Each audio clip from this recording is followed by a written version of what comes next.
I think Villains of Valley View has a problem that really needs addressing. I remember when this show was announced along with Hamster and Gretel and Ultraviolet Black Scorpion. And they're both okay shows. I like Ultraviolet and Black Scorpion better, but I digress. But the point is, I plan to watch Ultraviolet and Black Scorpion along with the Villains of Valley View. And as soon as I turned on the Villains of Valley View, I was instantly hooked. I thought the character writing was funny, and the overarching story was pretty neat. And I think, in my opinion, they wrapped up the story of Villains of Valley View Season 1 pretty well. But it has been a long time since I've seen Season 1, so it's probably not as good as I remember.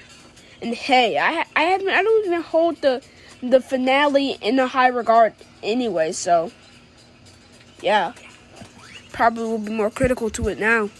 Oh yeah, I have to explain the story. The show stars Havik and her supervillain family.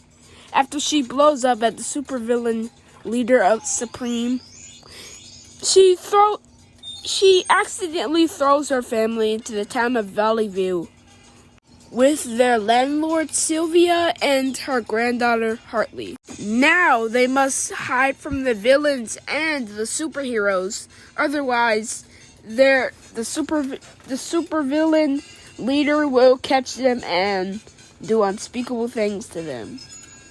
God dang, script writing is boring. Oh my god. Alright, so the characters. Havik is just a sociopathic asshole, and I kind of like her character for that. They don't push her unlikableness too far, so it doesn't make her a horrible character. She's just very sarcastic and doesn't do too many mean things. And when she does do mean things, they're not outlandishly evil or cunning. At least as I remember. I haven't watched season 1 in a long time, that's all I'm saying. Alright, let's move on to Jake, Havik's brother. And he's a good guy. He's not a sociopathic, person like the rest of the family are. Which is okay. He's just kind of a forgettable character once we move on to season 2. But I believe in the first season, he's not unbearable, so I kind of liked him. I don't know.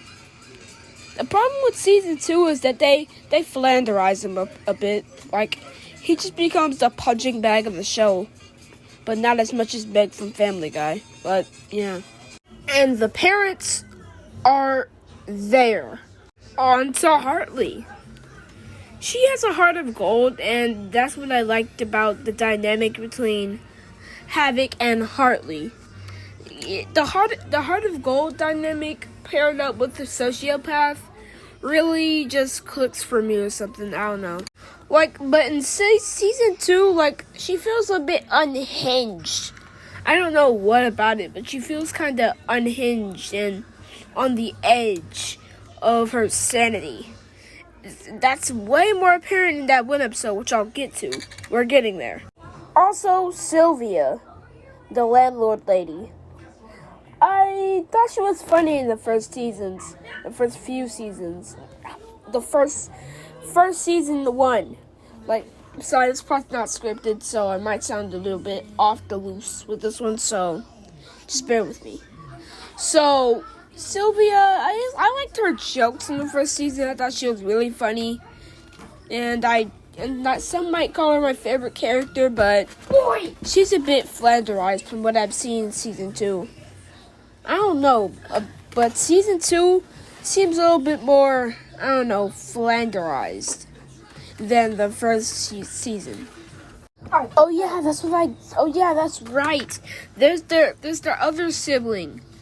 So let's just quickly brush through this. The other member of the family, his name is Cody, and he didn't really have a power in the first few episodes of season 1, but then suddenly his power bubbled up, and now he has shape-shifting powers. I'm just like, okay, that's a thing now.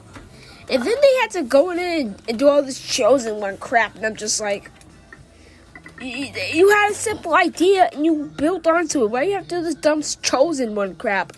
And if you don't know, the Chosen One really it's just a villain with multiple powers, which kind of raises a bit of questions. Can superheroes have Chosen Ones? They don't really go deep into that. So basically, the episode structure plans out how a normal sitcom does.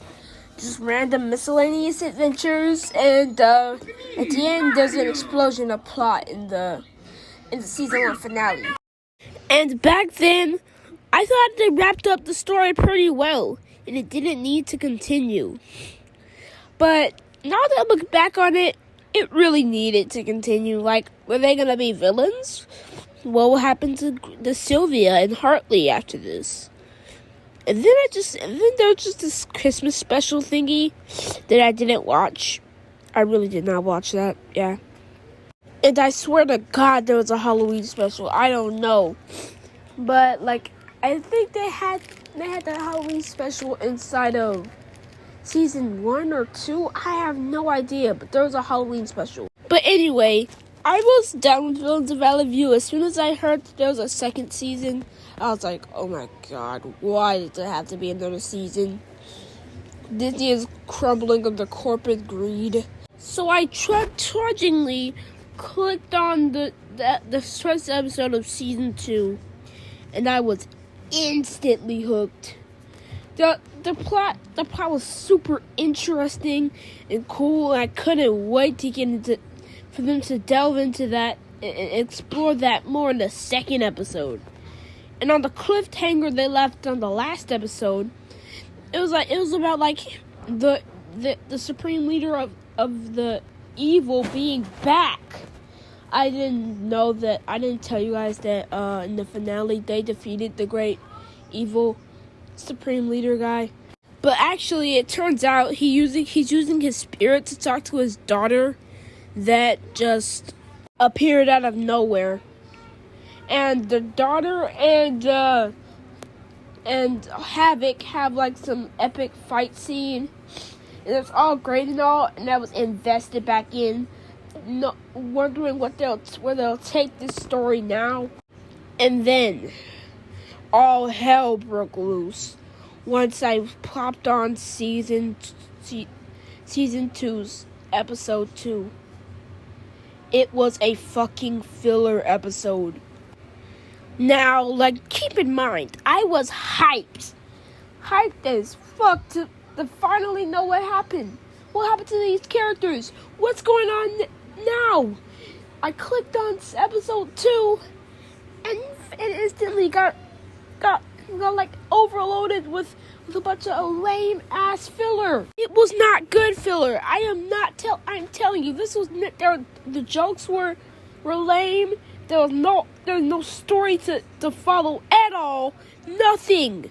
It was just a lame filler episode. And that's how it was. All the way up to episode 4.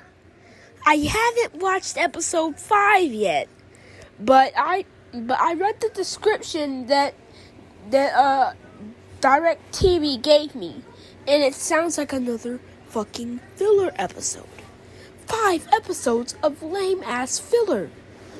I've never cursed this much in a video, but you gotta understand the frustration of me having to sit through boring filler episodes about these dumb characters that are flanderized. Let's start with Jake. He's just this nice, cuddly, oh my God, he's so nice now. They just flanderized him to a punching bag. That's all he is now. They only bring him in for some cheap little joke about how nice he is or something like that. And, I don't know why, but Hartley feels like she's unhinged in this season. She really does. Like, did something happen with the actor?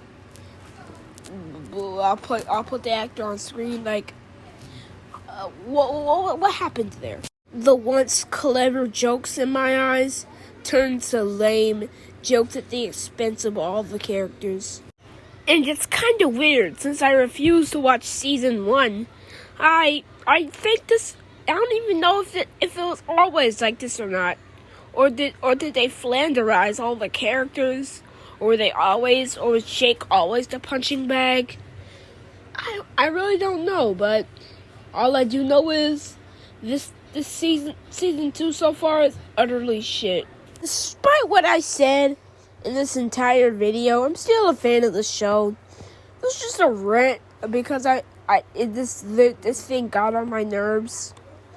I didn't want to focus on season 1 that much because I don't remember it that much.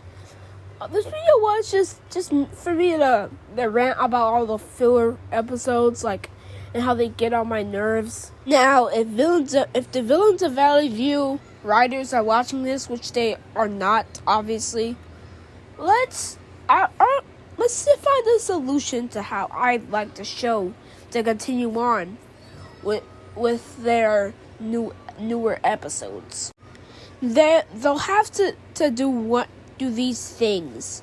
They'll have to start having a plot based around, a little bit around the episode, and then a funny haha part of the episode. They both share runtime. So the filler shit that nobody cares about can have some runtime, and the stuff that people are actually interested in can be in there too. It's just a little best of both worlds. That's kind of all I wanted to say. Really, these filler episodes are getting on my nerves. And if Villains of Valley View doesn't do anything about this, then I think I might have to drop off the show. Also, I'd like to announce a webcomic I'm starting called, what was it called again? The Mandela Effect. It's this new comic about you guessed it, the Mandela Effect, and if it was real, and how it would affect our society. Go check it out. I'm posting daily updates on Twitter, so go follow my Twitter if you're interested in stuff like that.